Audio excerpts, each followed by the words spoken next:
about a do-over is you learn from the first time and do better the second time.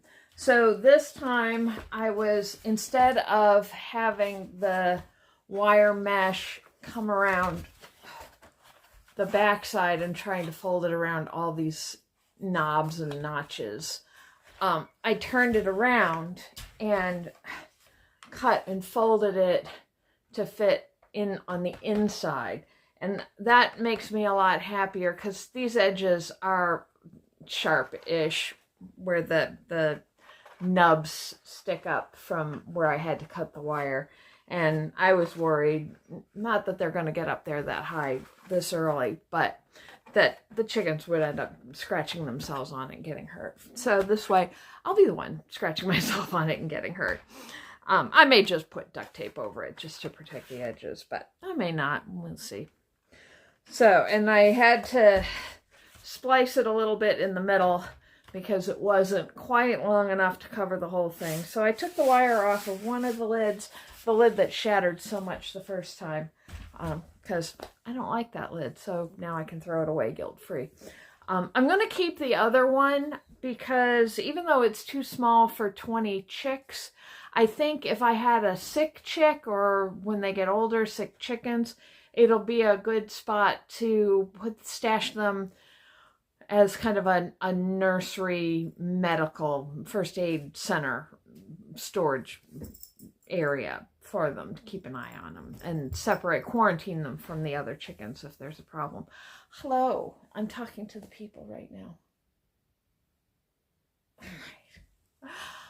So now everything's done, everything's ready. The waterer I got isn't working great, so I may end up getting a different one, but it works well enough for now, and I'll be in and out of there so much for the first few days that it won't be a problem, and I'll have plenty of time to get a replacement if I need to.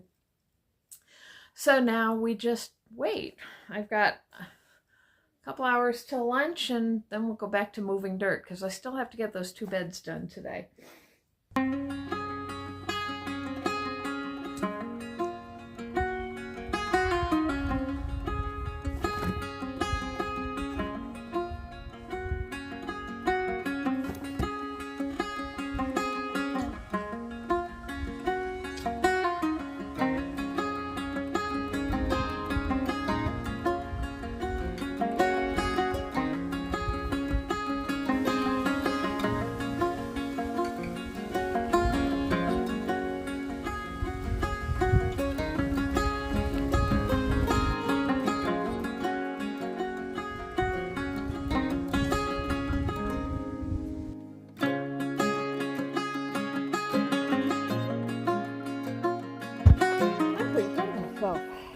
That's 6 loads of compost in just exactly an hour. Whew. Which means I'm getting stronger. That's a good thing. But that's done. I've got 2 more to do tomorrow. And then Saturday is my last bed needs topsoil moved, which is going to be a yucky job, and then the compost topping, and then we're done moving dirt. We're not done moving mulch, but we're done moving dirt. Well, except for the raised beds. There's always something that needs to be moved, but every day is a little bit closer. So the cauliflower and cabbage bed is ready. The tomato beds are ready. The pepper beds are ready. I don't remember what that last one next to the pepper beds is for. Broccoli, I think. I still have to do the watermelon bed, the zucchini bed, and I have to double check that last one. But I'm pretty content. I'm only a month behind. It's fine.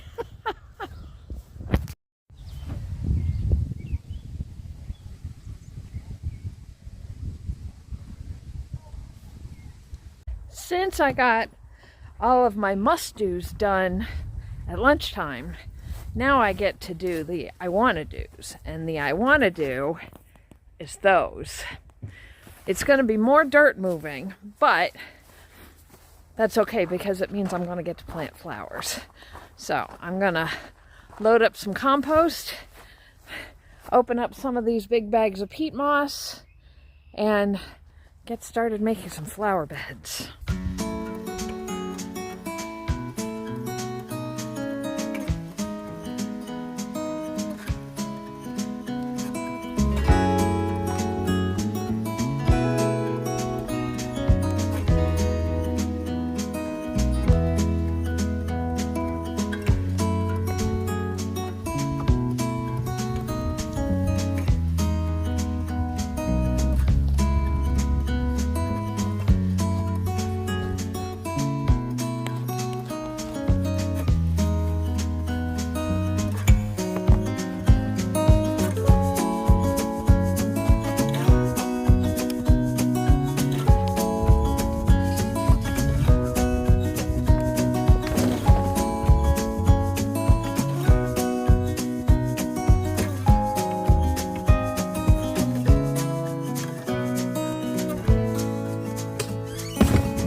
My preferred growing medium for small spaces like this is what's known as Mel's Mix, named after Mel Bartholomew, who laid out the Square Foot Gardening program. If any of you are square foot gardeners, you know what I'm talking about.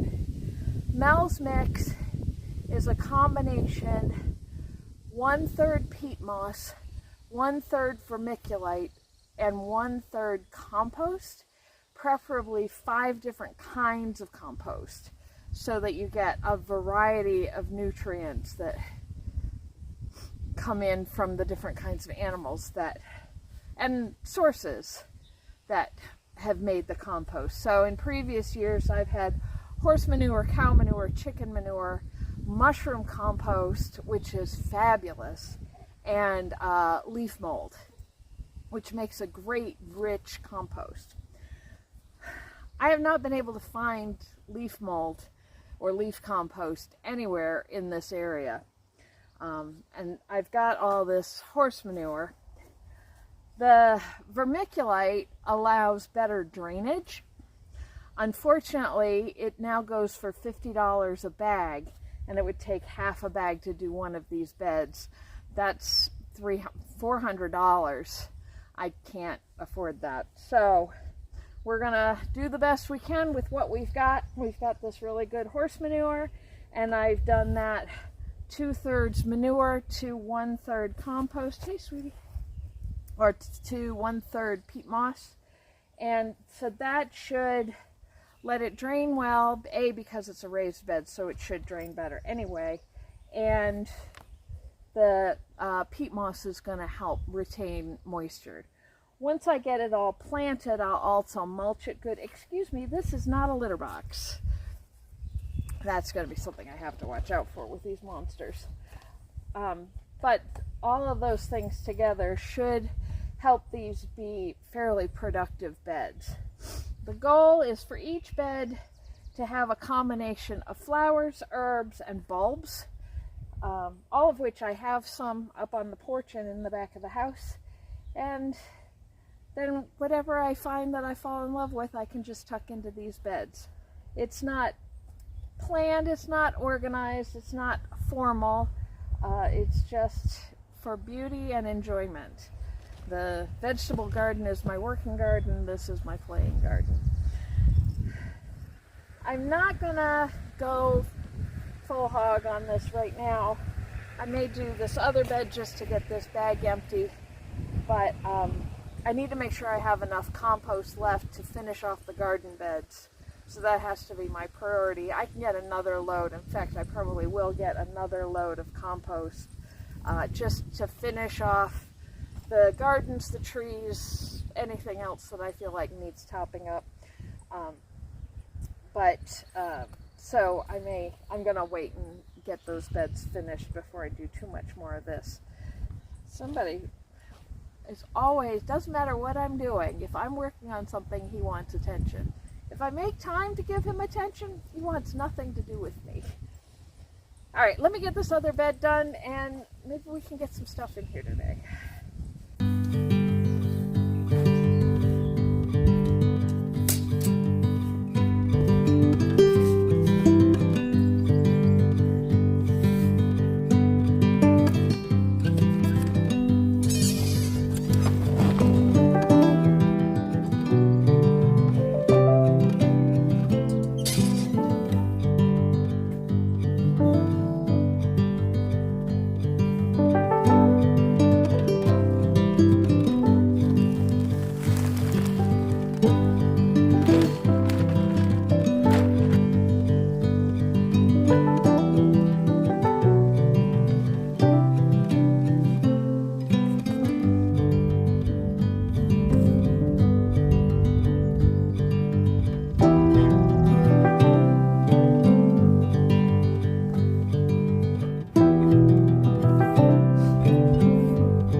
To start, 2 beds down, and I figure if I go at this the same way I'm going at the vegetable garden, and I try and do 2 a day, then Friday, Saturday, Sunday, by the end of the weekend, that's very optimistic, but who knows. I think I'm gonna go in and make dinner because it's 6 o'clock, and then see if I want to come out and plant. If not, I'll see you tomorrow. Oh, Chicken Watch. I have a notification from the Postal Service that the chickens were in Minneapolis at 9:45 last night, and there hasn't been a scan on them since. So either they're lost in transit somewhere, or they're going to show up at my post office tomorrow morning. So fingers crossed it's the latter, and we'll get to meet our new little feathered friends.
Good morning.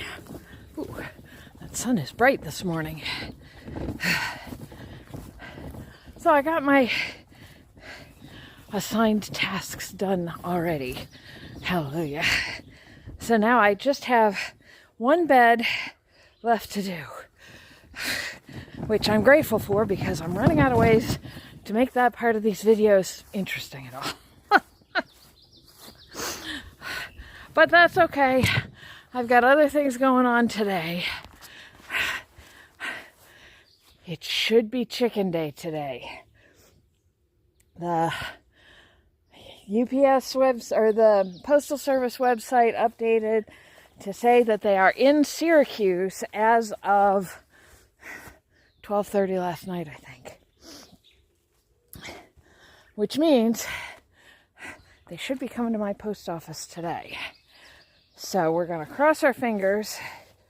Oh, we're going to double check our setup, make sure everything's ready, and then wait for that call.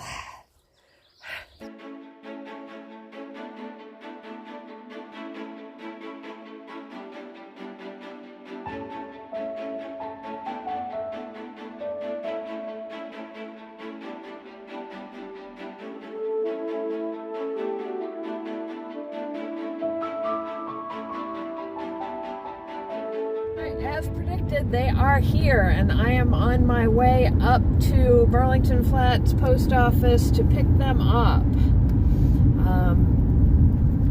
I could hear the beeping in the background while the guy was talking to me on the phone, so it was very exciting. Oh my gosh, I have 20 chickens waiting. 21, because they always throw in one extra one, just a random one, in case one of the birds might die in transit. It does happen, not often, but it does happen. Plus, if it doesn't, then you've got 21 birds. The extra one is usually a rooster of some random breed, but that's okay. A bird's a bird. All right. Ah, chickens!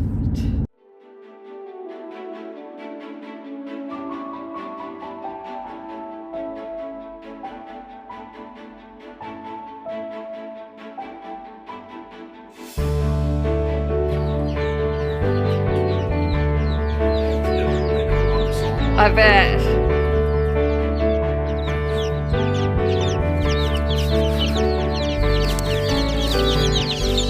Hello, babies. Oh. Get down.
And there they are, 21 little chicks. Everybody made it in one piece.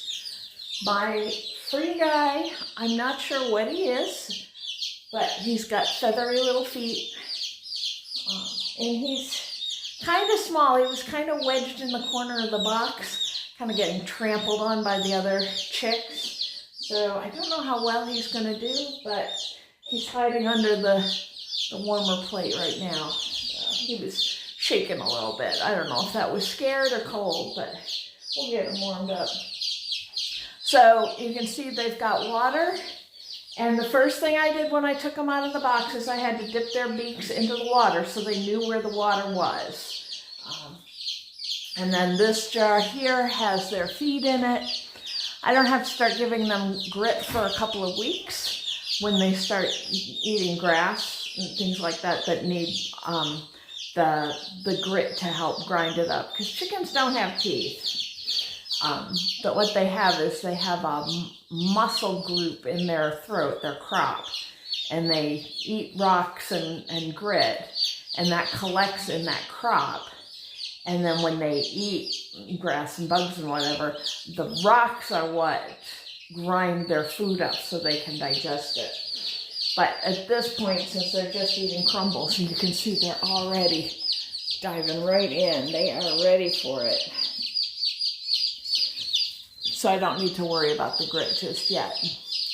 And then this thing is the heat plate. And I have it at 100 degrees. Well, apparently it's 111. But we're going to, because just to get them warmed up, keep them warm. It's kind of chilly in here, even though I've turned the heat on. And they're right next to the heater vent in here. So any heat coming up from the furnace is going to be right on them. So they should be warm and toasty. And if I find that they're all avoiding that, I'll turn the heat down. If I find that they're all jammed under there, I'll know it's too cold, and so I need to turn it up. And that's one of the benefits of the heat lamp, is it distributes the heat more. But again, risk of fire, I don't want to take that chance.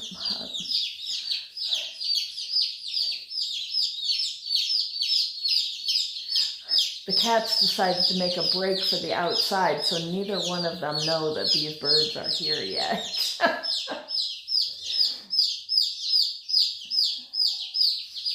I can't, the Jersey Giants are easy because they're the black ones. The other two I'm not as sure about because they both seem to be brown with darker stripes. So we'll have to wait and see for them to start getting their adult feathers in before we can differentiate between the Bielefelders and the Sussexes. And to figure out what our fluffy-footed friend is.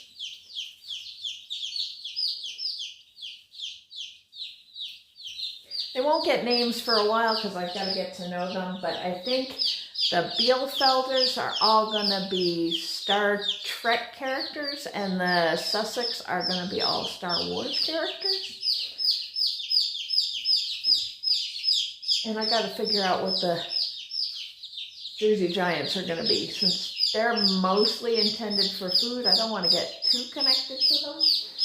But we'll wait and see. You are very loud, little one. This little guy right here has got a lot to say.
Like that is not a good sign because it means they're cold, but nobody's going under the heat plate.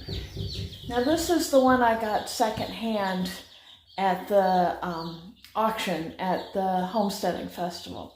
So I went and got my brand new one. This one I just got. I ordered it at the same time I ordered these chicks, but they came a lot sooner. So it's bigger, so it's going to cover more space and not give them as much running around space. But I think it may be warmer for them, so we'll give it a shot with that, because I don't want these poor things being cold.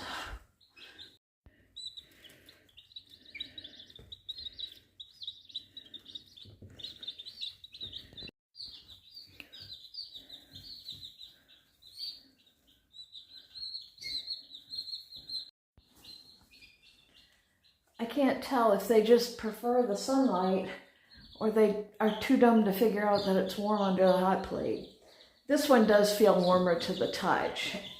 And it doesn't have a temperature control, so I don't have to worry about am I setting it to the right temperature.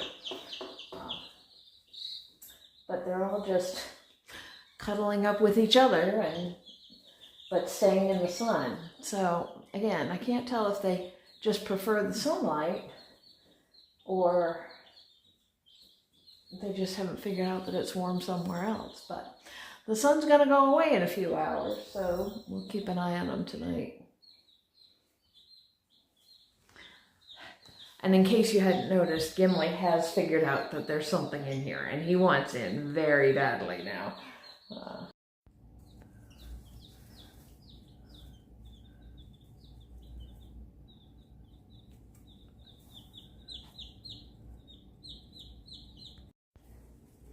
Much better. I also turned the heat up in the house. I tend to keep the house pretty cold, and I think that might have been impacting as well.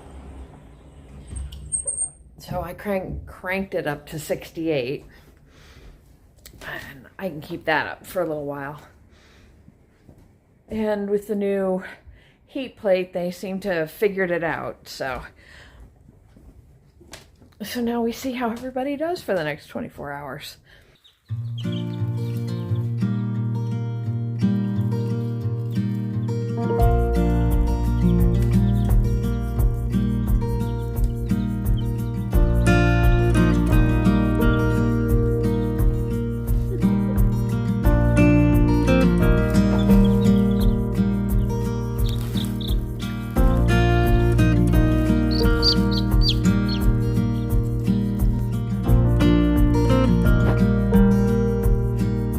They like it.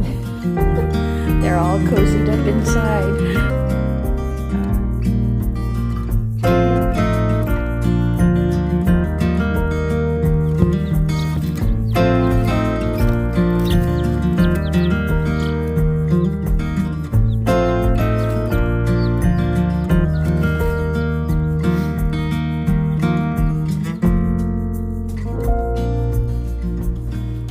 Now that the chicks are settled, it's time to get back to work.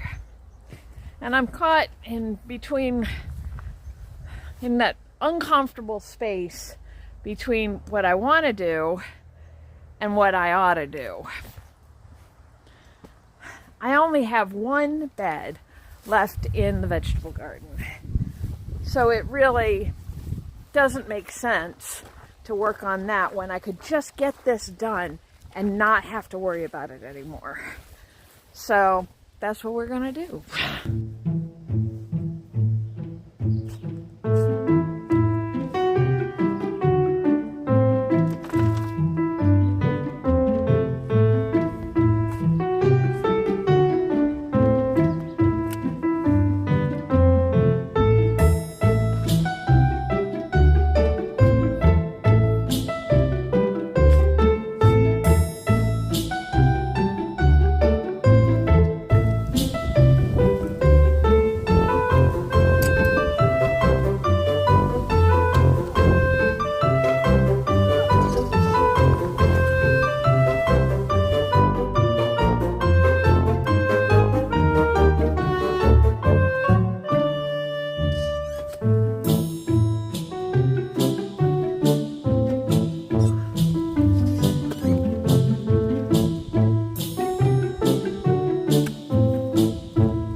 And that's it.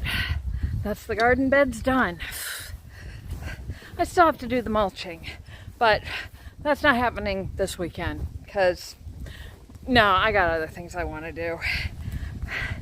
But I can at least start planting, which is one of those things that I want to do. And I do still have some compost left, so I can still work on those front flower beds, just not right now. And I have another load of compost coming sometime next week. The young man who delivers it is still in high school, and it's coming up to the end of the year, so they've got exams and stuff. So he wasn't sure when he'd be able to bring it. But I've got enough to be getting on with. Even if I can't finish those beds, I can get some of it done, and then I can work on planting and getting the mulch done. But those are next week's problems. This week, or this weekend, I've got a bunch of stuff at church, a bunch of community stuff.